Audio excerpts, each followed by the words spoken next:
Hey, thank you for joining me. I've decided just kind of on a whim. I've got a couple of independent books, so I'm going to do several in a row this week as I post these up. And you know what? Why not keep going with my brother's book? Because fuck that guy. Fuck him.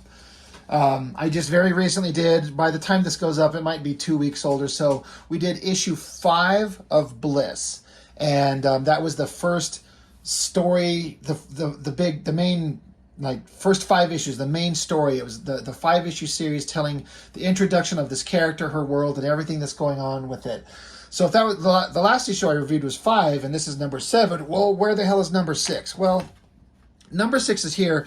I believe this is the first one that we ever looked at. I actually had my brother with me, and we reviewed this book, issue 6, and we did this one because it's his story, but I drew it for him. So there's already a video up on my channel going over this book in its entirety. It's a little bit of out of chronological order in a way. It's telling us the story from the perspective of this main guy, and there's a whole history behind this story itself. It was originally done as a 24-hour comic that my brother did years ago, and I always thought it was really well written, but a 24-hour comic, you can't really draw it as well as you'd like, and I always liked the layout and the pacing in the story, so I asked him if I could redraw it but keep his exact story, and he was on board with it. So I redrew it for him. This is all my work, and it's part of the line of his books right now, and I'm happy that it's in there. I mean, I'm biased. He is my brother, but he is a little bit of a turd, and he's my brother, so of course I'm going to shit on his work, but I don't mean that seriously. If you've watched my other reviews of his books, I'm always kind of giving him shit, but it's all in a good-hearted nature because it's what brothers do, right? But for real, I like his work. I've always said he's a better writer than me, and I like the story, and I want to see where it's going. So I did issue 6 for him, and he put out issue 7. And this one is a little bit different than the normal 40-page special, but it's more of like, it's not just one continuous story exactly. It's a chunk of or several stories broken up into small, like 8-page segments or something like that. And he's brought in some other people to help write a story, another artist to help write or draw another story. So he's kind of like done a combination, cobbled together a bunch of different things. The opening page here is doing a breakdown of the original 5-issue miniseries of what was going on there. And then there is this mysterious figure, Dragon Lord is his name. He's a kind of a character design that's existed in my brother's head for as long as I can remember, from him just being a small kid, becoming interested in comics. And he's kind of cribbed the design a bit from a certain animated show, and it's fine. I like it. Who cares?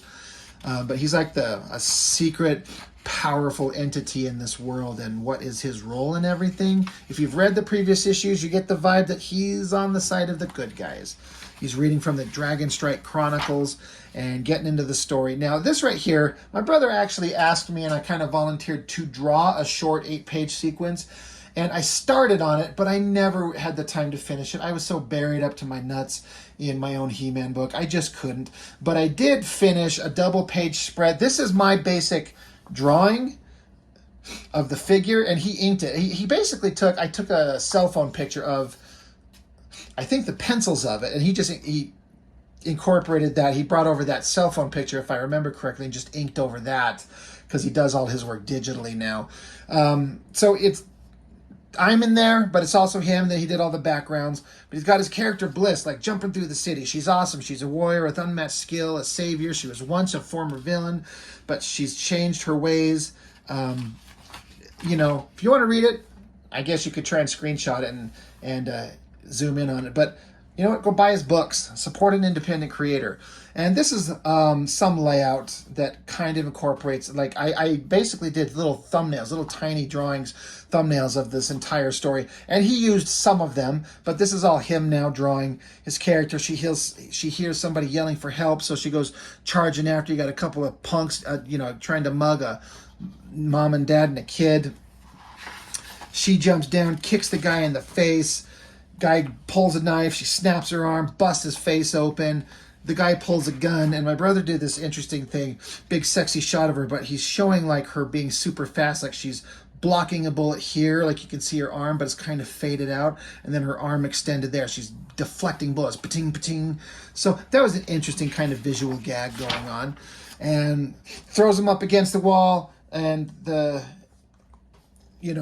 parents are kind of shocked, but the kid is super thrilled. And so Bliss, she just throws up hey, stay in school, and just takes off. So just a short little story about what's going on here. And then this next part, this one is written by John Helmer is his name. John Michael Helmer. That's a gentleman that helped me out. If you've listened to my stuff at length, I've said how I've been working on my He-Man book for a long time, for years and years. And you might wonder, well, why the hell is it taking you years and years to finish it? Well, when I got done with a big chunks of it, I ran across this gentleman, John Michael Helmer, and he has his own small independent publishing company. He does comics based on like Canadian heroes. I believe he's from Canada. So he did Canadian heroes, and then he does several other different things. And I worked with him for a long time on several different things, and that was what got me kind of distracted working on some other stuff, because I was able to produce some artwork, and it got lettered and in some rare cases colored and printed up into a book in a small publishing house that didn't get many views, but it was practice. And so I made his acquaintance. He's a great guy, a very dedicated lover of comics, especially old school classic comics. And through me, my brother knows John Helmer, and my brother has done work with him. So John Helmer offered, and my brother asked, however it worked out, to write a short story for my brother. So this story here is now written by this other gentleman, John Helmer. So it's John Helmer and John Norton. So I know it's kind of confusing with the same names, but bad guys showing up, shooting up some regular people, and then there's this, the next morning at Spy headquarters. So you got this informant girl talking about Bliss, they're discussing her, and you got a kind of a regular superhero, which you don't see them exactly too much in these books, and that's kind of the point. Superheroes do exist in my brother's world, but they're not the focus of it. It's kind of interesting that they're there, but they're kind of in the background. But here's this character.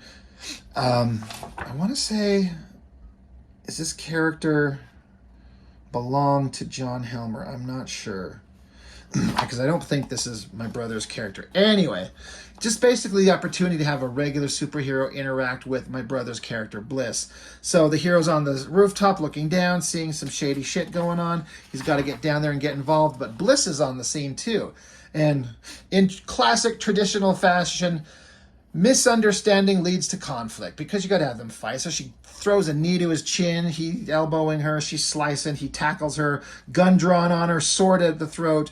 And so they're going at each other, but then they hear violence happening down below them, and both of them understanding what needs to happen. Like, we got to go stop that. Like, we're not each other's enemies. So they jump down. Some guy's been taken out, something stolen from a case. They talk back and forth about what's going on. They chase down some bad guys.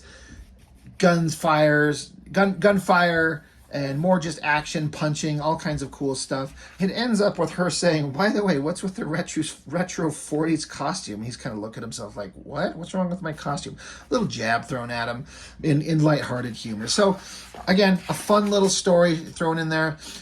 Getting the opportunity to show the character, my brother's character, Bliss, interacting with some other people, doing some different things. That's fun. This one was kind of unique. Puppy Love, story and art by my brother. I don't know what his mindset was. I don't know what brought it about, but this is his character, Bliss, and he's incorporated my brother and his wife. They have these two dogs, and this is like one of them, and you're going to see the other one in later pages. I don't know. I feel like his wife inspired this story. John, please comment and kind of clue us into that. That she kind of suggested doing something with the character and having their dogs in the story. I think it's kind of cute. You got the music thing that my brother does. It's the power of love, like you heard in Back to the Future. So that's what's playing in the background. She's walking her dogs. She stops off at like this coffee shop. When you want your usual, yeah, they've got, oh, you've got a cute dog. What's her name? She's like, I don't know. We haven't even named her yet. And so while she's talking, Bliss is talking, the shadow kind of comes up behind her, and this shadow figure says, I have a question. Or I have a suggestion. I'm sorry, because she's like trying to think of a name for her dog. And the guy says, I have a suggestion. If you're a fan of canceled sci-fi television, that is. She looks, and it's this character, Kyle Seals. We've seen him in the original 5-issue miniseries. He was in jail. He was locked up, and she came to him looking for answers. He's out of jail. She's like, you're out of jail. Last time I saw you, you were locked up. He's like, yeah, it all got worked out. They're talking back and forth, and he's like, look, I know there's some shit going on. I could use your help. Yeah, I know that you're tough. I kind of know about what you've done. There's a thing going to happen. I need your help. And she's like, well, he explains to her what's going on. This bad guy's going to resurrect a bunch of villains. There's going to be a bunch of zombies overrunning the city. She says, that sounds really complicated. He's like, oh, actually, it's going to be super easy. Barely an inconvenience. And if you know, you know. I love it. I think that shot of her face is great. I'm pretty sure you must have referenced it. But it looks beautiful. As they're talking out in the street, there's another random dog walking through the busy streets. So, and she sees it. So she hands the leash to her dog, to him, and she goes and dives over the car. She's like, I got to save that dog. And so meanwhile, Kyle Seals, he's like, hey, how about you, little one? Do you think your mom will like the name River? We're talking about Firefly. He named his dog River, which is exactly what my brother did name his own dog. And the dog's like, Rrr. So kind of cute. So she jumps out there into the street, grabs the dog, like she dives over cars, picks up the dog and holds him, saved him. And she's like talking to him like, oh, aren't you just a cute little thing? Let's get you cleaned up. Let's get you home. You can come live with me. So she comes back to the place where she was getting her coffee, and Kyle Seals is gone. He handed off her dog to the lady there. Now there's two of them. He leaves a note for her. Meet me in the alleyway at so-and-so place, blah, blah, blah, midnight. Don't be late. And he says, check out the show Firefly. River would be a great name for a dog. She's like, River, huh? That's a cute name. So what do you girls say? Should we go watch the show and then go kill some zombies? I'll take that as a yes. Of these two dogs getting along, so it looks like she's adopted a dog. The end of that story. So kind of a cute little thing incorporating their puppies. I thought that was kind of a funny little personal touch to add. That's fun. New story. Meet cute. Here you got Kyle Seals geared up to the max. Some kind of evil necromancer, magician in the sky, and a bunch of zombies there. And Kyle Seals is blowing this guy's head off. And I like this. You got all these zombies. He's just mowing them down like, and they're like, bleh, bleh, bleh, bleh, bleh, bleh, bleh, bleh. It's kind of like a video game in a way. And then, if you know, you know. Come on, you bastard. Come on, you too. Oh, you want some of this? Machine gunning him to death. If you know that dialogue, you know. The necromancer is like casting his magic. Go forth and destroy the Guardian. That's who Kyle Seals is. He's kind of known as the Guardian. Who, what, how, why? Well, pick up the books and read them. Bliss, she shows up on scene just like he asked her to. She shows up, stabs the necromancer monster guy in the back, drops him to the ground, and because she did that, all the other zombies, like, fire erupts from their eyes, and like their eyes pop, pop, pop, pop, pop, pop, pop, pop, pop, pop, pop, pop. So Kyle's like, well, shit, you mean all I had to do was take out the main one? That makes sense, actually. And they all just kind of drop to the ground like, bleh, and they're just done. Looks like that's all of them. And then she says, super easy, barely an inconvenience. You're so lucky I was here to bail you out, you know. He's like, what are you talking about? I had everything under control. Oh, really? And I like this because he's just like not looking, but he's got his gun pointed at the ground and he shoots poof, at one of the zombies, which he didn't draw on there, but you can hear him like, bleh, as he gets shot by this one last little moment there. I thought that was fun. That made me laugh out loud the first time I read it. So, so they're talking here, and he's like, well, why are you late? She says, well, it's your damn fault. You told me to watch Firefly, and I've been binge watching it ever since. I had to force myself to stop in the middle of an episode to come here. He's like, which episode? The one where the ship breaks down and they're running out of air. He's like, oh, yeah, that's a good one. Such a great show. And she says, so good. She says, what's with the sunglasses at night? And so they kind of talk back and forth and about just what's going on. So she says, so what's next? He says, I don't know, dinner and a movie. She says, after zombie slang? I don't think so. So they're talking, and then she kind of suddenly just disappears from behind him. Like, they're interacting. He's kind of trying to flirt with her, and he makes a kind of a goofy joke, and she's just gone. He's like, oh, cute, you know. So just another quick little short story, advancing the characters, kind of getting into the background and their interactions, their like flirting that goes on. I like it. I've got another story here drawn by another artist, Nightmare. His name is Victor Pinello, Pinelo. I'll put this up here so you can see all the names of the people and go look them up, follow them. Right there. But my brother, he was telling me somehow he ran into this artist and they had conversations, and however it worked out, this guy offered to draw a story for my brother. He's like, are you really sure? That'd be awesome. I could throw a short story into my next book. So he's got Bliss walking around. There's this war they keep talking about that's hitting U.S. soil. Something's going on. There are zombies everywhere. She's got to pull out her sword, fight some zombies. Some pretty cool action going on. Some interesting panel layout stuff going on here. But she's suddenly surrounded by a bunch of monsters, and she's got to fight her way out of it. She's like surrounded by a crowd of them. She grabs this like grapple gun and zips up to the roof of a building. There's still more zombies up there. Kind of bites at her, and she falls. Now, this is supposed to be a massive sea of zombies. That's hard to draw. I don't know how you would do that without dedicating hours and hours and hours, and it's kind of hard to ask somebody to do that level of work. But if you're kind of following the story, I think you get it. But she got up to the roof. She's falling into the sea of zombies. That would be the end of her, right? I mean, right? Who's going to get away from that? It was a nightmare that she was having. She wakes up.